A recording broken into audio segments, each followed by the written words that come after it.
디지털 포렌식 압수수색 절차가 종료되는 객관적인 시점은 압수 목록 및 압수 조서 교부 아니면 기소 후 전자목록 상세서 이렇게 내용이 나와 있는데요. 압수수색은요, 압수 목록을 교부해줬을 때 압수수색 절차가 이제 종료가 됩니다. 전자목록 상세서는 압수 목록 중에 하나고요. 전자목록 상세서인 경우에 디지털 포렌식을 했을 경우에 나눠주는 거고, 이제 전자목록에는 압수된 파일 목록이 쫙 있겠죠, 상세히. 그래서 그거를 교부를 해주면 압수수색 끝나게 됩니다. 그럼 압수조서는 뭐냐? 이거는 전자목록 상세서 교부해줄 때 압수조서도 보통은 같이 작성해요. 그러면 이런 문제가 생길 수 있죠. 전자목록은 줬는데 압수조서는 작성 안 했어. 전자목록 받아가지고 압수수색 끝난 줄 알고 나왔는데 나중에 또 압수수색을 하네? 그러고 나서 압수조서를 만들었어요. 그러면 이게 적법하냐 위법하냐 이거 다툴 수 있을 것 같아요. 이것도 케바케일 것 같습니다. 장난이라고 해야 될지 테크닉이라고 해야 될지는 수사기관에서 충분히 할 수 있거든요. 압수수색 영장 재활용이 의외로 많아요. 압수수색 끝나가지고 교부받고 나갔는데 다시 압수수색한대. 그래서 영장 다시 받으신 건가요? 물어보면 아니 기존 영장으로 다시 한대요. 그럼 이거 위법한 거 아니에요? 라고 하면 자기는 모른대. 다시 한대. 근데 왜 이렇게 하는 줄 아세요? 결국 이거는 재판에 가서 위법성을 다퉈야 돼요. 근데 위법성을 다투는 재판을 하게 되면 재판이 굉장히 어떻게 보면 복잡해지는 겁니다. 어렵고 복잡한 재판이 되고요. 다퉈가지고 이겼다고 하더라도 반드시 항소심을 가게 됩니다. 그래서 항소심에서 또 이겨도 반드시 대법원에 가게 돼요. 수사기관은 자기가 지는 꼴을 못 봐요. 그리고 개인은 이겼다고 해도 개인일 뿐이죠. 그러면 어떻게 되냐면 1심, 2심, 대법원까지 다 철저하게 준비를 해서 상대방의 논박에 대응을 해줘야 되는데 이게 되게 힘들어요. 진짜. 변호사 비용이 어마어마하게 깨지게 됩니다. 근데 상대방은 이제 기관이잖아. 검찰이잖아. 거기는 뭔 상관이에요. 이겼다고 해도 대법원 또 다퉈야 되는데 이게 다 돈이다. 그래서 쉽지 않다 말씀을 드리고 싶습니다. 변호사님 영상 중 디지털 포렌식 참관을 하지 않을 시에 수사기관이 하드웨어를 통째로 들고 가서 사실상 무제한적으로 내용물을 들춰본다고 말하신 것을 들었습니다. 그렇게 하던 중 만약 해당 수사와 관련이 없는 문제적 내용이 나왔다면 그것으로 다른 새로운 죄가 추가될 수 있는지, 그리고 판사는 그 내용물을 증거로 채택하는지가 궁금합니다. 그리고 해당 수사와 관련이 있으면서도 압수수색의 목적에 해당되지 않은 내용물이 나오면 증거물로 채택이 되는지 해당 죄가 더욱 무거워지는지가 궁금합니다. 네, 그렇게 합니다. 그걸 그냥 한 달 동안 시간 날 때마다 보면 양반이고요. 본인 당직 때 열어보시는 분들도 굉장히 많습니다. 당직 때 밤새 이제 열어서 하나하나 보면서 시간을 보내시는 거죠. 참관을 하지 않으면 그렇게 충분한 시간을 들여서 하나하나 다 열어봅니다. 그렇게 하다가 해당 수사와 관련이 없는 문제적 내용이 나왔어. 그러면 새로운 죄가 이제 추가가 되죠. 거기서 이제 좀 요령이 있으신 분이라면 추가 영장을 받죠. 왜냐하면 추가 영장 안 받으면 반드시 연관성 문제가 이제 떠오르죠. 기존 범죄, 영장을 받은 범죄와 연관성이 있니 없니 가지고 다투게 됩니다. 이거 가지고 다투게 되면 재판에서 증인신문 나가야 되거든요. 증인으로 법정에 나가야 되기 때문에 그거 귀찮으신 분들은 이제 추가로 영장을 다시 받죠. 그러면 이제 새로운 죄가 추가될 수 있는 겁니다. 그럼 판사는 그 내용물을 증거로 채택하는지가 궁금해요. 제가 말씀드린 영장 안 받으면 연관성에 따라서 증거 위법성 여부, 그 다음에 증거 능력 여부가 이제 판단이 되고요. 해당 수사와 관련은 있으면서도 압수수색 목적에 해당되지 않는 내용물이 나오면 증거물로 채택이 되는 연관성이 있다고 하면 기존 영장 가지고도 다 들어갈 수 있어요. 그러면 당연히 죄가 무거워지죠. 그렇게 해서 문제가 되는 경우가 많아요. 근데 지금 이분이 참관을 하지 않으시라고 했잖아요. 참관만 해도 대부분의 문제가 없어져요. 참관만 해도. 진짜 사람이 자기 핸드폰에는 아무런 문제가 없다고 생각하는 경우가 굉장히 많아요. 왜냐면 본인이 기억을 못 하거든. 근데 언제부터 문제가 생기는 줄 아세요? 핸드폰이 압수수색이 됐어. 핸드폰을 수사기관이 가져가면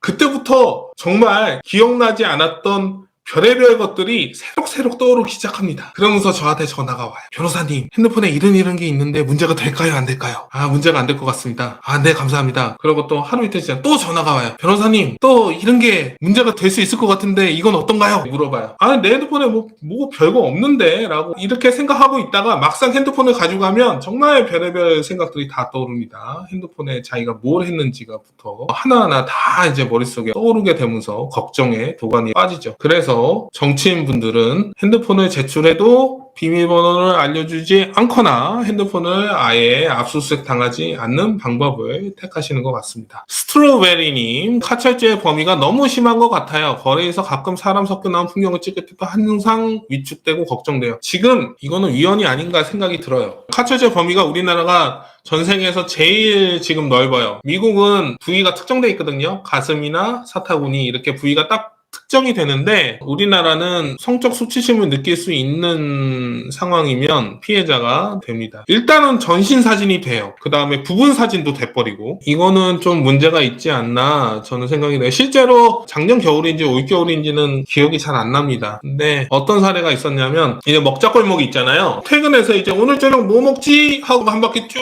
순회를 돌잖아요. 쭉 돌아보는데 줄 서서 기다리는 데가 있잖아요. 여기 오늘 고려 대상 해가지고 간판에 딱 찍은 거예요. 간판에 딱 찍었는데 웨이팅하고 계셨던 분들 중에서 이제 여자분이 계셨던 거야. 그래서 신고를 했어. 당신 왜 찍냐고 하면서. 근데 겨울이잖아요. 그러니까 바지에 패딩까지 두둑하게 입고 계셨던 분인 거예요. 애초에 무슨 어떤 신체 특정 부위를 보려고 뒷모습이나 몸매를 보려고 찍은 것도 아니야. 이제 간판 찍는데 같이 이제 나온 거지. 그리고 여자분들은 전신인데 패딩에다가 바지 딱 입으시고 이렇게 촬영이 된 건데 이게 시비가 걸려가지고 입건이 된 경우가 있습니다. 여자가 두 분이셨는데 신고를 해가지고 한 분은 그냥 가시라고 했는데 다른 한 분이 자기는 보내줄 수 없다고 그래가지고 결국은 압수수색 돼서 디지털 포렌식 했는데 결국은 이제 불송치 결정이 났죠. 근데 뭐 그게 현실입니다. 이런 경우가 있으니까 이거는 뭐 저도 현장 납사 가서 이제 촬영할 때 사람 있으면 좀 위축되기는 해요. 어쩔 수 없는 것 같아.